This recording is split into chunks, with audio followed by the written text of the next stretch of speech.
Splan Récap, les infos du mois, sélectionnées par la rédaction de Splan, premier média d'investigation en Bretagne. Bonjour à toutes et à tous. Bonjour Pierre-Yves. Bonjour Nicolas, bonjour à toutes et à tous. Pierre-Yves Bulletot, vous êtes journaliste pour le média associatif Splan, premier média d'investigation indépendant en Bretagne. Et nous nous retrouvons pour parler de l'actualité dans notre région, vue par Splan au mois de juin 2025. Et tout d'abord, à nouveau, joyeux anniversaire à Splan qui vient de fêter ses 5 ans. Et je vais rajouter, si vous le permettez, Pierre-Yves, 2 petits anniversaires. Celui des 1 an de notre partenariat, puisque sur Radio Boa, nous en sommes au 12e numéro de Splan Récap, avec depuis quelques mois 2 versions de ce Splan Récap, l'une en français, l'autre en breton. Et puis je glisse ici que Radio Boa fêtera ses 2 ans sur les ondes le 12 juillet 2025 sur les ondes du DAB+.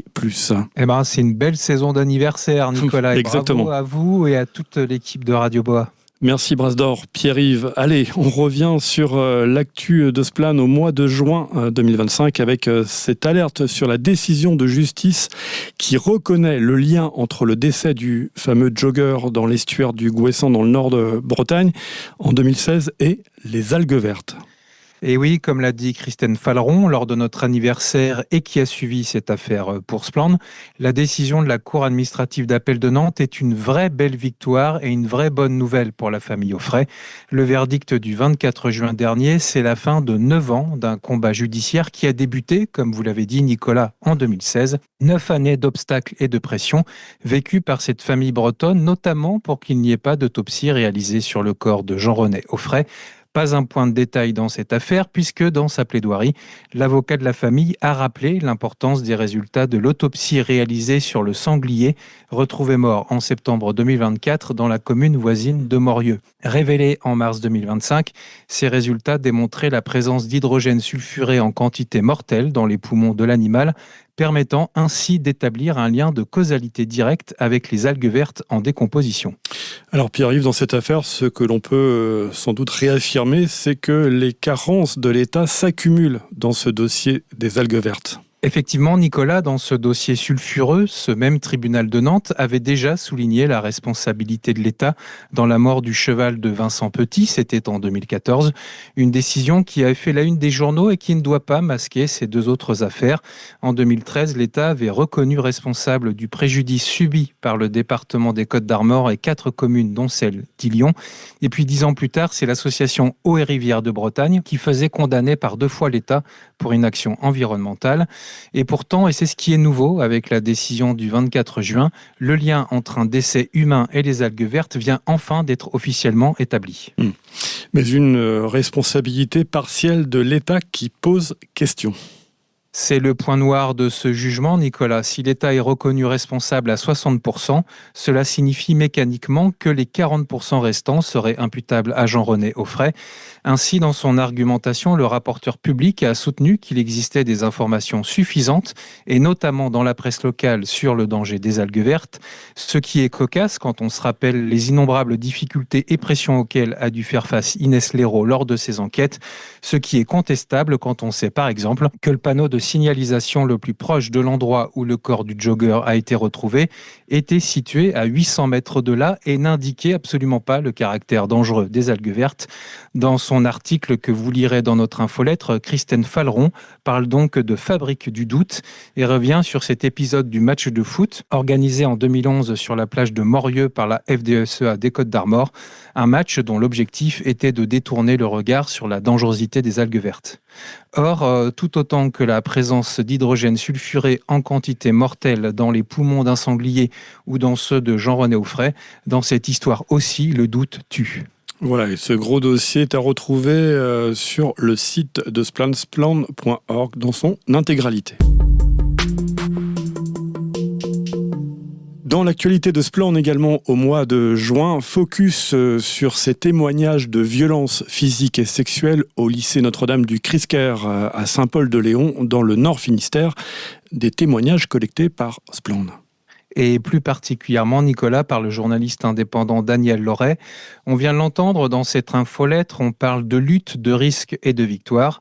Après celle remportée par la famille Offray, nous avons voulu souligner la victoire plus modeste pour le moment des anciens élèves du Cresquer, une victoire de la libération de la parole sur une omerta qui s'éternisa des années 1959 à 1990. Je veux parler ici de ces violences physiques, psychiques et plus rarement sexuelles subies par des dizaines d'élèves de cette institution catholique du Léon. Et alors que le rapport d'enquête parlementaire sur les violences en milieu scolaire a été rendu public la semaine dernière, il nous semblait important de revenir sur ces témoignages qui ont permis d'en faire émerger d'autres et revenir aussi sur la naissance du collectif des victimes du Cresquer qui vient de rejoindre la Conférence nationale des collectifs de victimes de violences en milieu scolaire parce qu'après la libération de la parole, encore une fois, vient le temps de la lutte. Ainsi, non seulement les anciens du Cresquer envisagent de porter plainte, mais ils annoncent vouloir militer activement pour une reconnaissance du statut de victime et pour voir inscrire dans la loi l'imprescriptibilité des violences faites aux enfants. Affaire à suivre donc, et cet article sur ces témoignages et le contexte même de cette affaire est à retrouver sur spland.org.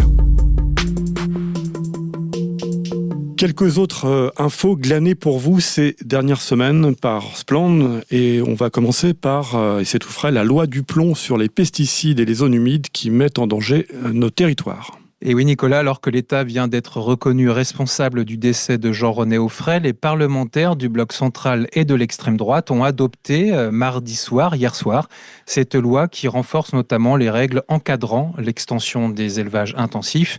Et pour rappel, la Bretagne concentre à elle seule 56% de la production française de porc, 33% de la production nationale de poulet, et 18% de celle des veaux de boucherie. Résultat, en plus d'une pollution massive des eaux de rivière, dont seuls 39% des cours d'eau bretons étaient en bon état écologique en 2023, 97% des émissions d'ammoniac sont issues de ces élevages industriels et dues à un usage excessif d'engrais azotés, ce qui représente chaque année 40 000 décès prématurés en France. Et c'est peut-être, et c'est sûrement parce que les parlementaires bretons ont aussi ces données en tête, qu'ils ont décidé de voter massivement contre ce projet de loi poison.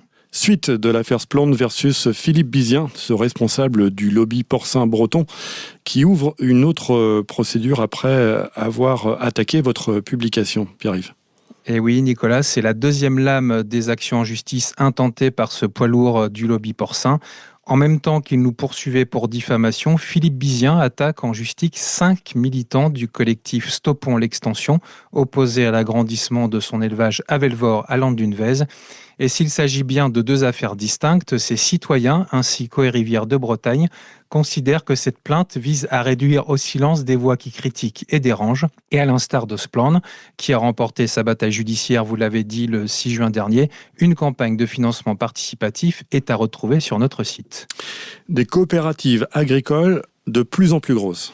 Pour le journal Alternative économique, le journaliste Yvan Langvenoff a démontré qu'entre 1978 et 2024, le nombre de coopératives agricoles françaises a été divisé par 2, alors que leur chiffre d'affaires a été multiplié par 7.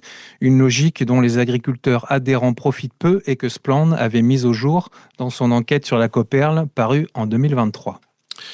Autre info, des huiles alimentaires qui contiendraient du pétrole. Et c'est une alerte de la cellule investigation de Radio France, à laquelle nous apportons d'ailleurs tout notre soutien suite à l'annonce de la relégation de l'émission Secret d'info une fois par mois sur France Inter. Une alerte qui prouve que certaines huiles végétales contiennent de l'hexane, un résidu de pétrole utilisé au moment du pressage des graines. Et le problème dans cette histoire, Nicolas, c'est que cette mention ne figure pas sur les étiquettes, car l'hexane est considéré comme un auxiliaire technologique et non comme un ingrédient. Or, ce solvant présenterait, selon les doses, un danger pour la santé. Et enfin, dans cette rubrique glanée pour vous, mobilisation contre une centrale photovoltaïque dans le pays des Avennes. Où l'on retrouve Total Energy. Après avoir déjà inauguré 2 centrales dans le Finistère, l'énergéticien français souhaite investir des parcelles agricoles et naturelles de 12,5 hectares au bord de la rivière l'Avenne. Et défense de rire, Nicolas, la multinationale aux 15 milliards d'euros de bénéfices en 2024 vient même de lancer une campagne de financement participatif pour un projet agencé en Ille-et-Vilaine. Et voilà, et toutes ces infos sont à lire en intégralité sur le site spland.org. Vous y retrouverez également la rubrique « Ça se passe près de chez vous » pour tout savoir sur les différents projets agricoles, industriels et d'urbanisation qui peuvent surgir près de chez vous en Bretagne. On termine, Pierre-Yves, avec traditionnellement l'agenda de Spland, les rendez-vous à noter dans vos agendas dans les prochaines semaines.